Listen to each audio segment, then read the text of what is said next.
Judges, chapter 21. Wives for the Benjamites. The men of Israel had taken an oath at Mizpah. Not one of us will give his daughter in marriage to a Benjamite. The people went to Bethel, where they sat before God until evening, raising their voices and weeping bitterly. O Lord, the God of Israel, they cried, why has this happened to Israel? Why should one tribe be missing from Israel today? Early the next day, the people built an altar and presented burnt offerings and fellowship offerings. Then the Israelites asked, who from all the tribes of Israel has failed to assemble before the Lord? For they had taken a solemn oath that anyone who failed to assemble before the Lord at Mizpah should certainly be put to death. Now the Israelites grieved for their brothers, the Benjamites.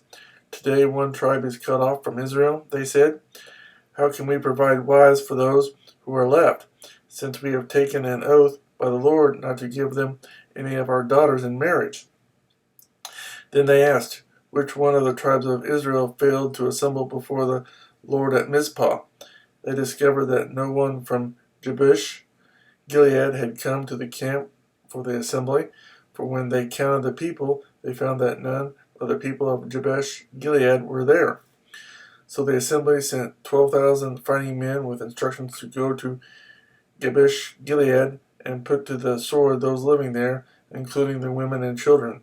This is what you are to do, they said. Kill every male and every woman who is not a virgin.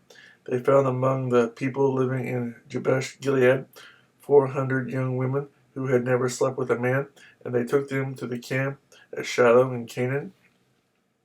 Then the whole assembly sent an offer of peace to the Benjamites at the rock of Ramon.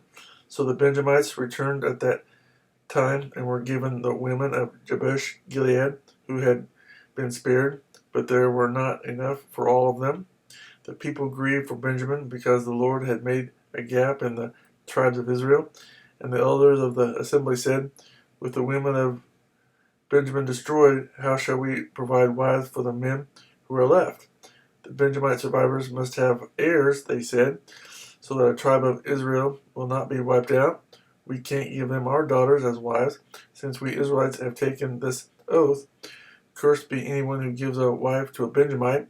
But look, there is the annual festival of the Lord in Shiloh, to the north of Bethel, and east of the road that goes from Bethel to Shechem, and to the south of Lebanon.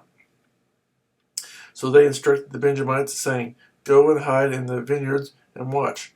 When the girls of Shiloh come out to join in the dancing, then rush from the vineyards, and each of you seize a wife from the girls of Shiloh, and go to the land of Benjamin. When their fathers or brothers complain to us, we will say to them, do us a kindness by helping them, because we did not get wives for them during the war, and you are innocent, since you did not give your daughters to them. So that is what the Benjamites did. While the girls were dancing, each man caught one and carried her off to be his wife. Then they returned to their inheritance and rebuilt the towns and settled in them. At that time the Israelites left that place and went home to their tribes and clans, each to his own inheritance. In those days Israel had no king. Everyone did as he saw fit.